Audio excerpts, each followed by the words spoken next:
जी students, आज के lecture में हम कुछ और फंक्शंस एक्सेल के कारआमद फंक्शंस जो हैं वो डिस्कस करेंगे। सामने शीट में आपको डेज 360 एक फंक्शन नज़र आ रहा है। डेज 360 क्या करेगा, ये दो डेट्स के दरमियान जितने दिन बनेंगे वो आपको बताएगा। तो दो डेट्स के दरमियान जितने दिन बनेंगे, फॉर एग्जांपल एक डेट हमारे पास ये है और एक डेट हमारे पास ये है, और यहाँ पे हमने फार्मूला लगाया हुआ है is equal two days 360 A2 to A3। तो वो उसमें उसने बता दिया 1/30/2008 से 2/1/2008 तक एक दिन बनता है। अब फॉर एग्जांपल लेट्स सपोज कि आप मुझे आज की जो डेट बन रही है वो 22 और ये बन रही है सितंबर 2012।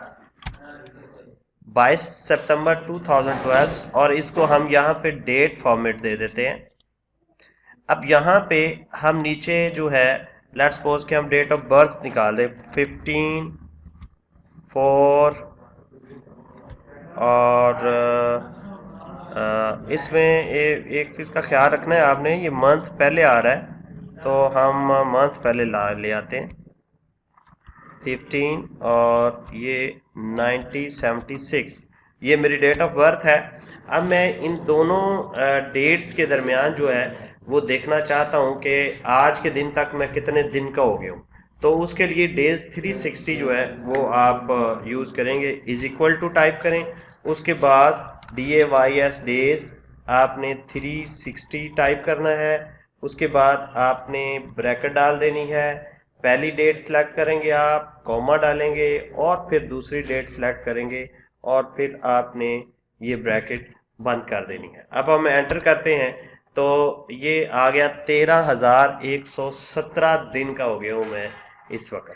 ठीक है, तो इस तरह आप डेट्स निकाल सकते हैं। ये माइनस में आ रहा है इसलिए क्योंकि हमने वो ऊपर नीचे थोड़ा सा इसको कर दिया है कि ये डेट जो थी ये बाद में आनी चाहिए थी, ये पहले आनी चाहिए थी।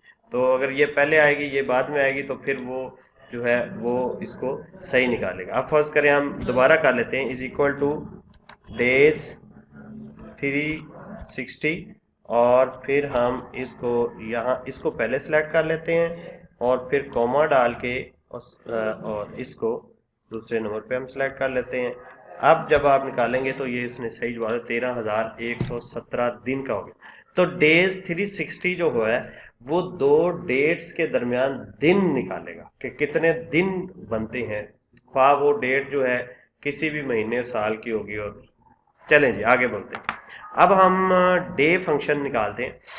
डे फंक्शन एक सिंपल सा फंक्शन है कि नॉर्मली जो है ये जो हम डेट लिखेंगे उसमें दिन कौन सा होगा वो हमें बताएगा। अब देखें ना, यहाँ पे हमने 15 अप्रैल 2008 जो है इसमें यहाँ पे ये हमारी डेट है, और यहाँ पे हमने ये फंक्शन लगाया हुआ है डे A2 भी। A2 में दिन कौन सा है उसने 15 निकाल दिया। तो आप फर्ज करें हम यहाँ पे एक डेट देते हैं 4 अप्रैल 2010। ठीक है, तो अब इसमें से हम डे रिटर्न करना चाह रहे हैं। सारी बात हमें भी पता है कि चार चौथा दिन है, तो ये वैसे ये डे, और फिर आप इसको ब्रैकेट डालेंगे और ये सिलेक्ट करेंगे, फिर ब्रैकेट बंद, और उसने रिटर्न कर दिया 4 कि डे 4 था। सिंपल सा फंक्शन है। उसके बाद अगला फंक्शन हम मंथ का करते हैं। ये बिल्कुल डे की तरह काम करेगा। डे जो है वो दिन का बताएगा और ये मंथ बताएगा। अब फर्ज करें ये हमारी डेट है, इसमें 15 अप्रैल 2008, और इसने जो है वो यहाँ पे हमने मंथ फंक्शन जो है वो लगाया हुआ है मंथ A2। ठीक है, तो यहाँ पे भी हम इसको मंथ कर देते हैं। अब इस डेट में से जो महीना है वो उसने हमें दे देना है। बस छोटा सा फंक्शन है, सिंपल सा। तो इसको करते हैं is equal to MONTH month, bracket डाली और ये हमने सेलेक्ट कर लिया इसमें से उसने बता दिया कि चौथा जो है ये महीना अप्रैल चौथा है। तो ये था मंथ फंक्शन। अब हम बात करते हैं सम इफ की। ये ज़रा एक ट्रिकी फंक्शन है और बड़ा इंपॉर्टेंट फंक्शन है, समझने वाला है, ज़्यादा इस्तेमाल भी होने वाला। अब ये फंक्शन करेगा क्या, आप ज़रा नोट करें। यहाँ पे हमने प्रॉपर्टी वैल्यूज़ दी हुई हैं कि ये 1 लाख, 2 लाख, 3 लाख, 4 लाख, ठीक है। और यहाँ पे हमने हर प्रॉपर्टी का कमीशन दिया हुआ है इस कॉलम के अंदर, ठीक है। अब हम इस किस्म की सिचुएशन बन सकती है कि हम कहते हैं कि जो प्रॉपर्टी 2 लाख से ऊपर है उनका कमीशन जमा कर दो, यानी जमा करना है, लेकिन अगर की सूरत हाल में कि अगर ये हो तो फिर जमा हो। अब इसको मैं यहाँ पे आपको समझाता हूँ। ये पहला फार्मूला उसने लगाया हुआ है, sum of the commissions for the property value over 160,000। जो 1,60,000 से ऊपर प्रॉपर्टी है उनके कमीशन को जमा कर देना। प्रॉपर्टी उसने चेक करनी ये जिनकी वैल्यू 1,60,000 से ऊपर है उनके कमीशन जमा कर देगा। यानी एक 2 लाख वाला, 14,000, 21,000, 28,000, इन तीनों को जमा करेगा जिनकी वैल्यू 1,60,000 से ऊपर है। अब फार्मूला यहाँ पे लगा हुआ है, वो कह रहा है कि सम if A2 to A7, A2 to A7, ये यहां से लेकर यहां तक चेक करना है आपने, ये चेक करना है, कॉमा यहाँ पे देखें नीचे, ग्रेटर देन 1,60,000 के इनमें से जो 1,60,000 से बड़ी है, कॉमा उनको B2 to B5 उनका ये वाला जमा कर देना। यानी ये चेक करने के लिए A to A5 क्या चेक करना है, अगर 1,60,000 से बड़े होंगे, और जमा किसको करना है, कमीशन को। अब उसने चेक करना है कि ये प्रॉपर्टी 1,60,000 से बड़ी है, नहीं, उसने इसको कुछ भी नहीं करना, इसका कमीशन जमा नहीं करना। ये चेक करेगा 1,60,000 से बड़ी है, इसका कमीशन जमा कर लेगा। ये भी 1,60,000, इसका भी 14 को 21 में जमा कर दे, ये भी 1,60,000 से, इन तीनों को जमा कर देगा अगर हम फार्मूले में ये कंडीशन लगाएंगे। फार्मूला हमारा यहाँ पे लगा हुआ, इज इट ओके। तो ये थी एक सूरत हाल। अब दूसरी सूरत हाल वो ये कहता है कि सम if A2 to A5, A2 to A5 को करो सम जो ग्रेटर देन 1,60,000 है। अब इसमें कमीशन की तो बात हो ही नहीं रही, इसमें सिर्फ एक ही कॉलम की बात हो रही है, ठीक है। और वो sum if A2 to A5 greater than 1,60,000, 1,60,000 से जो बड़ी होंगी उनको जमा कर देगा। अब ये बड़ी तो बड़ी नहीं है, इसको कुछ भी नहीं करना, ये बड़ी है, ये बड़ी है, ये बड़ी है, तो इनका 4 और 3 7 और 2 9,000 इसका जवाब आ गया। यहाँ पे ये फार्मूला यहाँ पे देखिए जरा, ये इज इट ओके। अब उस तरह हम कुछ और चीजें देखते हैं। Some the commission of properties के इन प्रॉपर्टीज का कमीशन जमा करना है, वैल्यूज इक्वल टू 3 लाख के जिनका 3 लाख के बराबर है प्रॉपर्टीज उनका कमीशन जमा करना। अब यार जारी बात है, इसमें तो एक ही प्रॉपर्टी है, अगर एक से ज्यादा भी होंगी तो फिर वो कर देगा, तो जो रेंज पे डिपेंड करता है कि आपकी रेंज कितनी है। किया क्या है, सम इफ A2 to A5, फिर डबल स्ट्रिंग डाल के इज इक्वल टू 3,000, और फिर आपने B2 to B3 रेंज के जमा जिसको करना है।